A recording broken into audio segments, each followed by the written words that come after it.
ദൈവം ഒരു പക്ഷേ നമ്മുടെ ജീവിതത്തെ എളിമപ്പെടുത്തി നമ്മുടെ ഹൃദയ വിചാരങ്ങൾ അറിയാൻ തക്കവണ്ണം നമ്മളൊന്ന് പരീക്ഷിച്ച് മനസ്സിലാക്കാൻ വേണ്ടി ഇടപെടുമ്പോൾ വലിയ അനുഗ്രഹങ്ങൾ കൊണ്ട് നമ്മളെ അനുഗ്രഹിക്കാൻ വേണ്ടി ദൈവം നമ്മളെ പരീക്ഷണത്തിലൂടെ നടത്തിക്കൊണ്ടിരിക്കുമ്പോൾ മനസ്സ് പതറരുത്.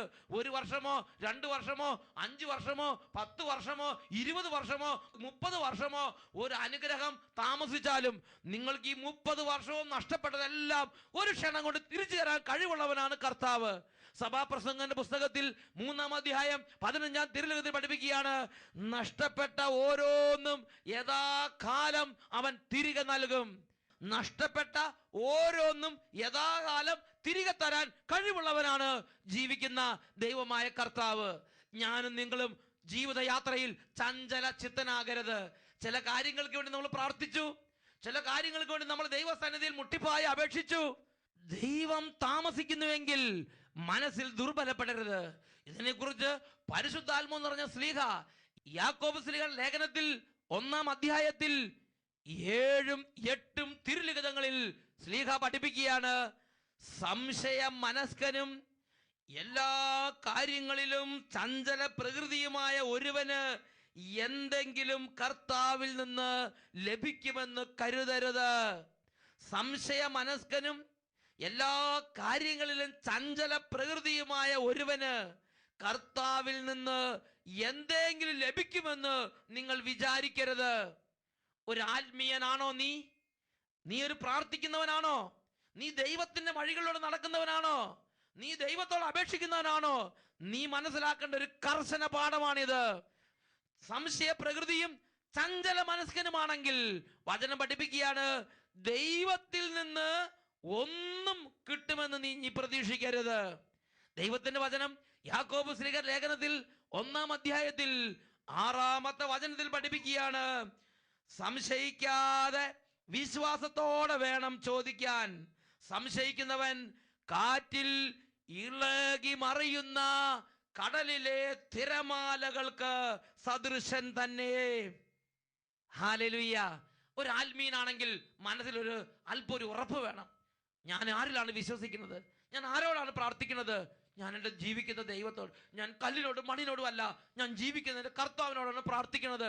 ഒരു ഉറപ്പ് നമ്മുടെ മനസ്സിൽ വേണം. 1 വർഷമോ 5 വർഷമോ 10 വർഷമോ 20 വർഷമോ അതൊരു കാലദൈർഘ്യമല്ല കർത്താവിന്റെ സന്നിധിയിൽ.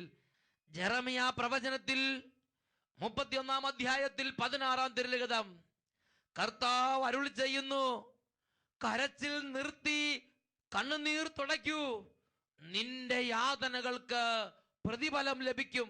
മകനെ, മകളെ, പ്രാർത്ഥിച്ച് പ്രാർത്ഥിച്ച് ദൈവസന്നിധിയിൽ നിന്നൊരു ഉത്തരം വരാത്തതിനാൽ മനസ്സ് തളർന്നിരിക്കുകയാണോ?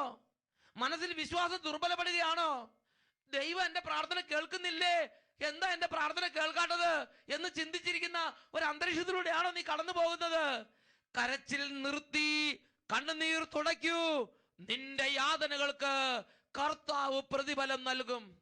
വീണ്ടും പരിശുദ്ധാത്മാവ് പ്രവാചകനിലൂടെ പഠിപ്പിക്കുകയാണ്, ജെറമിയ 31:17 കർത്താവ് അരുളി ചെയ്യുന്നു, നിന്റെ ഭാവി പ്രത്യാശാഭരിതമാണ്. ഇതാ ഒരു ദൈവവൈദ്യന അനുഭവം നിങ്ങളുടെ ശ്രദ്ധയിലേക്ക് കൊണ്ടുവരികയാണ്. പാലാ രൂപതയിലുള്ള മല്ലികശ്ശേരി എന്ന പ്രദേശത്ത് നിന്ന് PJ തോമസ് ആണ് ഈ അനുഭവം നിങ്ങളുടെ ശ്രദ്ധയിലേക്ക് കൊണ്ടുവരുന്നത്. ഈ PJ തോമസിന്റെ വിഷയം ഇതാണ്, ഒരു പുതിയ സ്ഥലം വാങ്ങണം, ഇപ്പം നിലവിലുള്ള സ്ഥലം വിൽക്കണം, ഒരുപാട് കടങ്ങളുണ്ട്, അത് വീട്ടണം. ഈ 3 പ്രശ്നമാണ് PJ തോമസിനെ അലട്ടിക്കൊണ്ടിരുന്നത്. അദ്ദേഹം എന്ത് ചെയ്തു? അദ്ദേഹം ഒരുപാട് പ്രാർത്ഥിച്ചു. എത്ര പ്രാർത്ഥിച്ചിട്ട് ഉത്തരയില്ല. ഒരുപാട് നേർച്ച കാഴ്ചകൾ ചെയ്തു, ഉത്തരയില്ല. ഒരുപാട് സ്ഥലങ്ങളിലേക്ക് പോയി വന്നു, ഉത്തരയില്ല. അങ്ങനെ മനസ്സ് തകർന്നിരിക്കുമ്പോൾ ആരോ ഒരാൾ പറഞ്ഞു, അട്ടപ്പാടി സഖിയോൻ ധ്യാന കേന്ദ്രത്തിൽ പോയി പ്രാർത്ഥിക്കുക. അങ്ങനെ അദ്ദേഹം സഖിയോൻ ധ്യാന കേന്ദ്രത്തിലേക്ക് പ്രാർത്ഥിക്കാൻ വന്നു. അദ്ദേഹത്തിന് വേണ്ടി പ്രാർത്ഥിക്കുമ്പോൾ കർത്താവ് ഒരു നിർദ്ദേശം നൽകി, 23 ദിവസം വിശ്വാസ പ്രമാണം ചൊല്ലി പ്രാർത്ഥിക്കുക. പ്രാർത്ഥനയിൽ മടുപ്പ് തോന്നരുത്. നീ 23 ദിവസം വിശ്വാസ പ്രമാണം ചൊല്ലി മുട്ടിപ്പായി നീ പ്രാർത്ഥിച്ചുകൊണ്ടിരിക്കുക. കർത്താവ് സന്ദേശം തന്നു. അത് ആ ചേട്ടനോട് പറഞ്ഞു. മണ്ണും വെഞ്ചരിച്ചു കൊടുത്തു. ആ ചേട്ടൻ എഴുതിയിരിക്കുന്നത് ശ്രദ്ധിക്കുക, ഞാൻ അച്ഛനെ കാണുകയും അച്ഛൻ പ്രാർത്ഥിച്ച് 23 ദിവസം പ്രാർത്ഥിക്കാൻ നിർദ്ദേശിക്കുകയും ചെയ്തു. മണ്ണും വെഞ്ചരിച്ചു തന്നു. തിരികെ വരുമ്പോൾ തൃശ്ശൂർ ബസ് സ്റ്റാൻഡിൽ എത്തിയപ്പോൾ സീറ്റിൽ മണ്ണ് വെച്ചിട്ട് ഞാൻ പുറത്തേക്ക് ഇറങ്ങിപ്പോയി.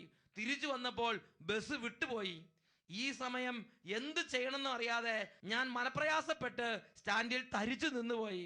അപ്പോൾ ഞാൻ നോക്കുമ്പോൾ ആ ബസ്സിന്റെ ഡ്രൈവറും കണ്ടക്ടറും കൂടി 100 മീറ്റർ അപ്പുറത്ത് ബസ് സ്റ്റാൻഡിൽ നിന്ന് ബസ് പുറത്ത് റോട്ടിലേക്ക് ഇറങ്ങി. ആ റോട്ടിൽ ബസ് നിർത്തിയിട്ട് ഡ്രൈവറും കണ്ടക്ടറും കൂടി തിരിച്ചു വന്ന് സ്റ്റാൻഡിൽ വന്ന് എന്നെ കണ്ടുപിടിച്ചു.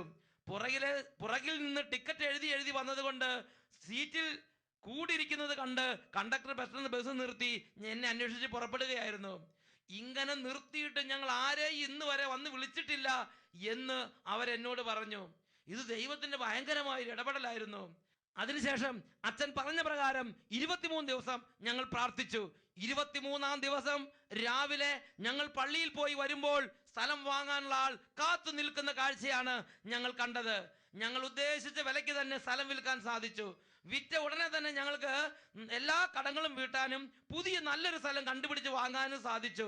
ഇന്ന് ഞങ്ങൾ സന്തോഷത്തോടെ യേശുവിനെ ആരാധിച്ച് ജീവിക്കുന്നു. ഹല്ലേലൂയ. പ്രിയപ്പെട്ട സഹോദരങ്ങളെ, കുറേ കാലം ഇവർ കണ്ണുനീരൊഴുക്കി, കുറേ കാലം പ്രാർത്ഥിച്ച്, എന്നിട്ടൊന്നും ഉത്തരം വരാതെ വന്നത് നിർത്തിയില്ല. പ്രത്യാശ നമ്മെ നിരാശരാക്കുന്നില്ല, നിർത്തിയില്ല. ഇവർ വീണ്ടും ദൈവിക മാർഗത്തിൽ തന്നെ ഈ പ്രശ്നത്തിന് പരിഹാരം അന്വേഷിച്ചു. ദൈവം ഇടപെട്ട് അവരുടെ കണ്ണുനീര് സന്തോഷമാക്കി മാറ്റി, അവരുടെ ഭാവി പ്രത്യാശപൂർണമാക്കി. Praise the Lord. ഈ നിമിഷങ്ങളിൽ നമുക്ക് പ്രാർത്ഥിക്കാം. 2 കരങ്ങൾ ഉയർത്തി. ദൈവമേ, മനസ്സ് മടുത്തിരിക്കുന്നവര്, മരവിച്ചിരിക്കുന്നവര്, പ്രത്യാശ നഷ്ടപ്പെട്ടു പോയവര്, നിരാശപ്പെട്ടിരിക്കുന്നവര്, ജീവിതത്തിന്റെ മടുപ്പിലേക്ക് പോയവര്, ദൈവം ഉണ്ടോ എന്ന് ചിന്തിക്കുന്നവര്, ഓരോരുത്തരുടെ ഹൃദയങ്ങളിലേക്ക്, അവരവരുടെ വേദനകളിലേക്ക്, ഓ ദൈവമേ, ഇപ്പോൾ കുളിർ കാറ്റായി വ്യാപരിക്കണമേ, ഇപ്പോൾ അത്ഭുതത്തിന്റെ ശക്തിയായി വ്യാപരിക്കണമേ. കരങ്ങൾ ഉയർത്തി സ്തുതിക്കട്ടെ. Hallelujah, hallelujah.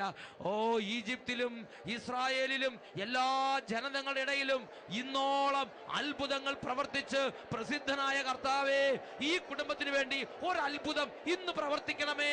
Hallelujah, hallelujah. സംഖ്യയുടെ പുസ്തകം 10-ാം അധ്യായം 35-ാം തിരുലിഖിതം. കർത്താവേ, ഉണരുക, അങ്ങയുടെ ശത്രുക്കൾ ചിതറിപ്പോകട്ടെ, അങ്ങയെ ദോഷിക്കുന്നവർ പലായനം ചെയ്യട്ടെ. Hallelujah, hallelujah. സംഖ്യയുടെ പുസ്തകം 10-ാം അധ്യായം 36-ാം തിരുലിഖിതം. ഓ ഇസ്രായേലിന്റെ ദൈവമേ, ഇസ്രായേലിന്റെ 10,000ങ്ങളിലേക്ക് തിരിച്ചു വന്നാലും. Hallelujah, hallelujah, hallelujah. യേശുവേ ആരാധന, ആരാധന. Hallelujah, hallelujah. യേശുവേ ആരാധന, യേശുവേ സ്തോത്രം, യേശുവേ ആരാധന, യേശുവേ നന്ദി. ഹല്ലേലൂയ. രാവും പകലും തന്നെ വിളിച്ചു കരയുന്ന തന്റെ തെരഞ്ഞെടുക്കപ്പെട്ടവർക്ക് അവിടുന്ന് നീതി നടത്തി കൊടുക്കുകയില്ലെന്നോ? അവിടുന്ന് അതിന് കാലവിളംബം വരുത്തുമോ? ഞാൻ നിങ്ങളോട് പറയുന്നു, അവിടുന്ന് അവർക്ക് നീതി നടത്തി കൊടുക്കുക തന്നെ ചെയ്യും. Praise the Lord.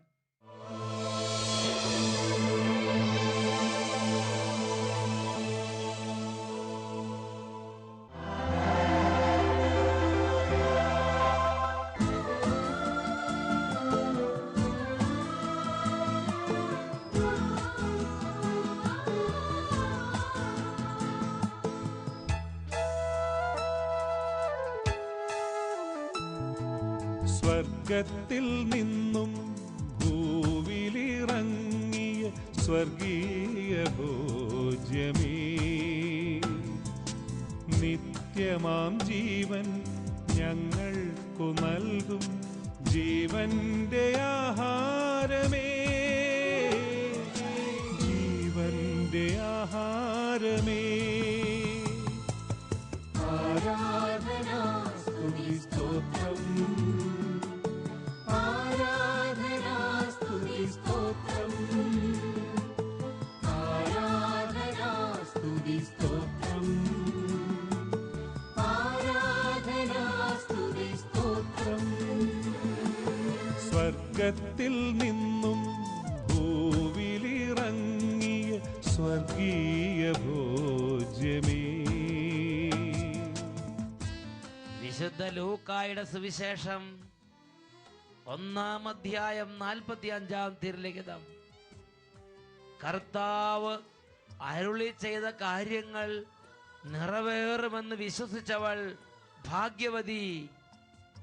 ഈ നിമിഷങ്ങളിൽ പ്രിയപ്പെട്ട ദൈവമക്കളെ, ദൈവത്തിന്റെ അത്ഭുതകരമായ വാഗ്ദത്തങ്ങൾ നിറവേറുമെന്ന് വിശ്വസിച്ച് രണ്ട് കരങ്ങൾ ഉയർത്തി യേശുവിന്റെ നാമത്തിൽ വാഗ്ദാനം ചെയ്യപ്പെട്ട എല്ലാ അഭിഷേകങ്ങളും നിറയട്ടെ. ഉറക്കെ പ്രാർത്ഥിക്കട്ടെ. Hallelujah, hallelujah. പിതാവേ, പുത്രന്റെ നാമ മഹത്വത്തിന് വേണ്ടി ഈ കുടുംബങ്ങളിൽ അത്ഭുതങ്ങൾ യേശുവിന്റെ നാമത്തിൽ സംഭവിക്കട്ടെ. Hallelujah, hallelujah. യേശുവിന്റെ നാമത്തിൽ സാത്താൻ കോട്ടകൾ തകരട്ടെ. മലാക്കി പ്രവചനത്തിൽ 4-ാം അധ്യായം 2-ാം തിരുലിഖിതം, എന്റെ നാമത്തെ ഭയപ്പെടുന്ന നിങ്ങൾക്ക് വേണ്ടി നീതിസൂര്യൻ ഉദിക്കും, അവന്റെ ചിറകുകളിൽ സൗഖ്യമുണ്ട്. തൊഴുത്തിൽ നിന്ന് ഓടി ഇറങ്ങി വരുന്ന പശുക്കിടാങ്ങളെ പോലെ നിങ്ങൾ തുള്ളിച്ചാടും. ഈ വചനത്തിന്റെ അത്ഭുത ശക്തി ഇപ്പോൾ കുടുംബങ്ങളിലേക്ക് വ്യാപരിക്കട്ടെ. Hallelujah, hallelujah. യേശുവേ ആരാധന, ആരാധന, യേശുവേ ആരാധന, ആരാധന, ആരാധന സ്തുതി സ്തോത്രം.